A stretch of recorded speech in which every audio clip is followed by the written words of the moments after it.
অনেকে জানেন যে গতকাল রাতে একটি অনাকাঙ্ক্ষিত ঘটনা ঘটেছে।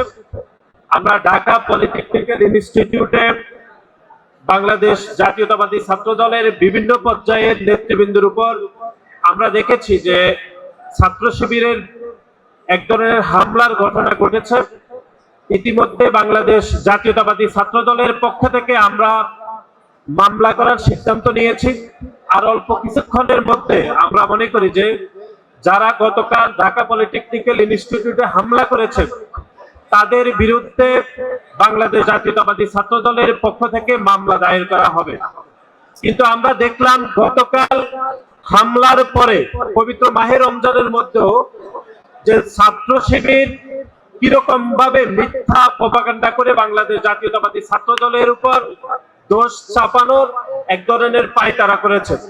এবং আমরা দেখেছি গণমাধ্যমে তারা বলেছে ছাত্র দলটাকে ছাত্রলীগ হয়ে ফিরে আসতেছে, তারা গণমাধ্যমে অভিযোগ করেছে।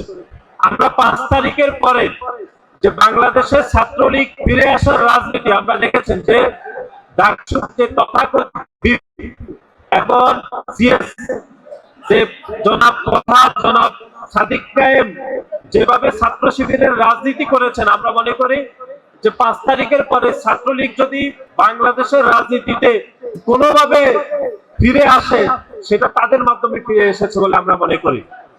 সেজন্য বাংলাদেশ জাতীয়তাবাদী ছাত্র দল ঢাকা কলেজের প্রতিটি নেতৃবৃন্দকে আমরা সতর্ক থাকার আহ্বান জানাচ্ছি যে ছাত্র শিবিরের রাজনীতি থেকে তারা যেন সতর্ক থাকে, এই জন্য আমি তাদেরকে আহ্বান জানাচ্ছি।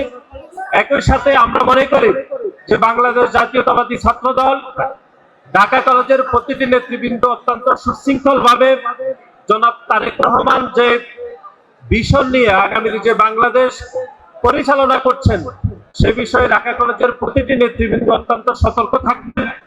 এবং পরিশেষে এখানে যারা উপস্থিত হয়েছেন আমাদের সাংবাদিক অনেক ভাই বোনেরা রয়েছেন, তাদের প্রতি আমি কৃতজ্ঞতা জানিয়ে আমি আমার সংক্ষিপ্ত বক্তব্য এখানে